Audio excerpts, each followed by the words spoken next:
ಇವತ್ತು ನೋಡಿ ಬನಾರಸ್ದು pure Banarasi silk Katan sari ತಗೊಂಡು ಬಂದಿದ್ದೀವಿ. ಇದು ನೋಡ್ತಾ ಇರ್ಬೋದು, ಇದು ನಾರ್ಮಲ್ ಸೀರೆ ಇಲ್ಲ, ಇದು ಪ್ಯೂರ್ಲಿ ಮೇಡ್ ಫ್ರಮ್ ಹ್ಯಾಂಡ್ಲೂಮ್ ಬನಾರಸ್ದು ಎಕ್ಸ್ಕ್ಲೂಸಿವ್ ಕಲೆಕ್ಷನ್ಸ್ ಆಫ್ ಸ್ಯಾರೀಸ್ನಲ್ಲಿ ಎಲ್ಲ ಸೀರೆ ಬರುತ್ತೆ. ಓಪನ್ ಮಾಡ್ಕೊಂಡು ತೋರಿಸ್ತೀನಿ ಓವರ್ ಲುಕ್.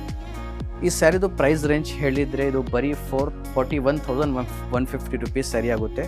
ಪಲ್ಲು ನೋಡ್ಬೋದು, ರಿಚ್ ಪಲ್ಲು ಬರುತ್ತೆ. ಆಲ್ ಓವರ್ ಈ ಥರ ನಿಮಗೆ ಸ್ಮಾಲ್ ಬೂಟಿ ಬರುತ್ತೆ. ಹಿಂದೆಯಿಂದ ನೋಡಿದರೆ ಎಲ್ಲ ಇಂಟರ್ಲಾಕ್ ವಿವಿಂಗ್, ಎಲ್ಲ ಹ್ಯಾಂಡ್ಲೂಮ್ ಸೀರೆ ಅಂದರೆ ಕೈಮಗ್ಗದಲ್ಲಿ ಒಂದು ಸೀರೆ ರೆಡಿ ಮಾಡೋಕ್ಕೆ ಅಪ್ರಾಕ್ಸಿಮೇಟ್ 2 to 3 ಮಂತ್ಸ್ ಆಗುತ್ತೆ ಈ ಥರ ಸೀರೆ ವಿವ್ ಮಾಡೋಕ್ಕೆ. ಇದು ಸಿಲ್ಕ್ ಥ್ರೆಡ್ ಅಂದರೆ ಕತಾನ್ ಇದು ಎಲ್ಲ ವಿವಿಂಗ್ ಇರುತ್ತೆ. ನಿಮಗೆ ಬ್ಲೌಸ್ ಪೀಸ್ ಈ ಥರ ಬರುತ್ತೆ. 41,150 ರುಪೀಸ್ ಸೀರೆ. ಯಾರಿಗೆ ಈ ಥರ ಸೀರೆ ಇಷ್ಟ ಆಗಿದೆ ಅವ್ರಿಗೆ ಎಲ್ಲ ರೀಲ್ ಕಳಿಸಿ, ಅವ್ರಿಗೆ ಎಲ್ಲ ಹೇಳಿ. ಇದು ಅಂಗಡಿ ನಮ್ಮ ಹತ್ರ ವಿಸಿಟ್ ಮಾಡಿದರೆ ಈ ಥರ ಸೀರೆ ನಿಮಗೆ ಸಿಗುತ್ತೆ.